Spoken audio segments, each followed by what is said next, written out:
दोस्तों, कुशीनगर में पहली बार किसी मुहिम को हरी झंडी देते हुए तमकुही राज की साहसी एसडीएम आकांक्षा मिश्रा ने भारत विज्ञान की अद्भुत यात्रा का अगुवाई करते हुए नए आयामों की ओर अग्रसर होने की प्रेरणा दी। उनके विचारों ने विज्ञान के प्रति समर्पण और ज्ञान की खोज को एक नई दिशा प्रदान की। क्या कहेंगे मेन आज भारत विज्ञान यात्रा का जो कार्यक्रम है उसके बारे में?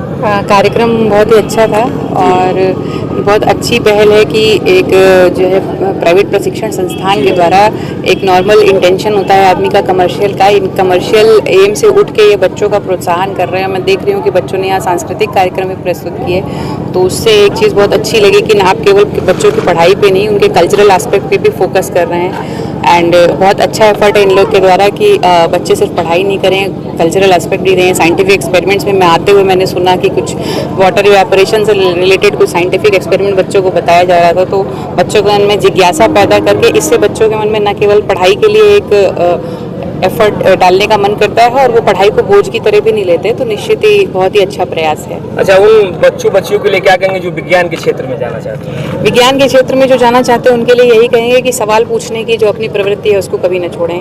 विज्ञान, इन्होंने कहा कि एक कहावत है कि जो है नीड इज द आवश्यकता ही आविष्कार की जननी है, लेकिन सवाल जो है वो आविष्कार का जन्म नहीं होता है। आवश्यकता जो है, आवश्यकता के बाद जो एक चीज़ जो आपको आविष्कार करने के लिए प्रेरित करती है वो है सवाल, तो सवाल करना कभी ना बंद करें। अच्छा, इस पिछड़े क्षेत्र में अजय सर ने कार्यक्रम कराया भारत विज्ञान यात्रा, बहुत ही सराहनीय है। इतने पिछड़े क्षेत्र में कि यहाँ से जो है आपके तहसील मुख्यालय पहुँचने में आधा घंटा लग जाता है, तो जनपद मुख्यालय तो बहुत दूर है और फिर उसके बाद किसी बड़े शहर में, किसी महानगर में पहुँचना उससे भी बड़ी बात है।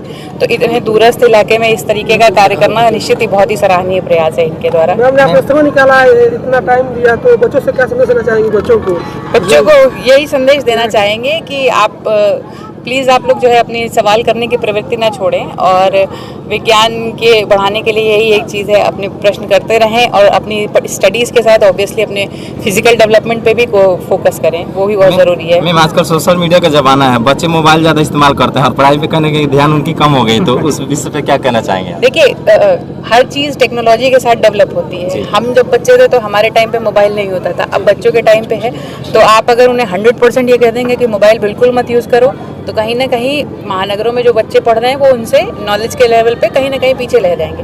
तो हमें उनके मोबाइल यूजेज को एक सही दिशा में ले जाना चाहिए। Being a parent, being a guardian, हमारी रिस्पॉन्सिबिलिटी ये रहनी चाहिए कि बच्चा मोबाइल यूज़ कर रहा है तो किस दिशा में यूज़ कर रहा है, कितने टाइम के लिए यूज़ कर रहा है, उसको हमें रेगुलेट करना चाहिए। ब्लैंकेट बैन किसी भी चीज़ का अच्छा नहीं होता है। मैम, अपने ग्रामीण क्षेत्र में जैसे कि बहुत सारी स्कूल कॉलेजेज हैं जहाँ पे इस प्रकार के फंक्शन नहीं हो रहे, और ये coaching centre, smart study classes होते हुए भी इतना अच्छा ये शुभारंभ हुआ, तो इस पे क्या कहना चाहेंगे? तो मैंने पहले बोला कि कोचिंग सेंटर्स का जो है वो कमर्शियल एम होता है, लेकिन एक कोचिंग सेंटर हो के आप इतना अच्छा प्रोत्साहन बच्चों को कर रहे हैं, ये वाकई में बहुत काबिल तारीफ है। मैम, जो बच्चे प्रतिभावान हैं लेकिन उनके पास पढ़ने के लिए पैसे नहीं है, तो उनके लिए आप क्या कहना चाहेंगे? इस ग्रामीण क्षेत्र में ये इतना अच्छा काम किए हैं अजय सर। बहुत अच्छा काम किया है अजय सर ने, तो लगातार मैं बोल रही हूँ कि ग्रामीण क्षेत्र में इस तरीके का काम कर रहे हैं, तो बहुत अच्छा काम कर रहे हैं।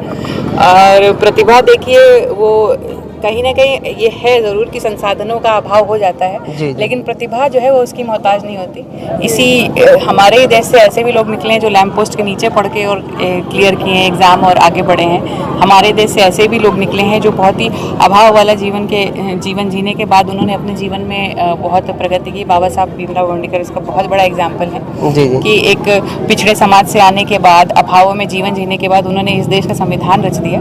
तो अभाव से कभी भी हतोत्साहित ना हो और हर पल पे उनकी मदद जो है सरकार कर ही रही है, तो इट्स वेरी गुड। मैम, आपने कैसे पढ़ाई किया कि आप एसडीएम के पद तक पहुंचे? आगे लड़का प्रश्न पूछ रहा है। मैम, ये हमारे स्मार्ट क्लास के ये छात्र हैं, बन रहा है किस क्लास में?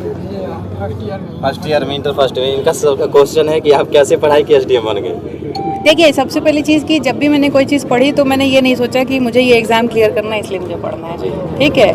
आप जब भी कोई चीज़ पढ़िए तो उसको रटने के उससे मत पढ़िए कि आप रट रहे हैं। जब आप इंक्विजिटिव हो जाएंगे, जब आप सवाल पूछेंगे उस चीज़ के लिए, तो निश्चित आप उससे जान जाएंगे। किसी भी चीज़ को इस तरीके से मत पढ़िए कि आज आप पढ़ लें, कल पेपर क्लियर हो जाए, परसों भूल जाएँ, ठीक है।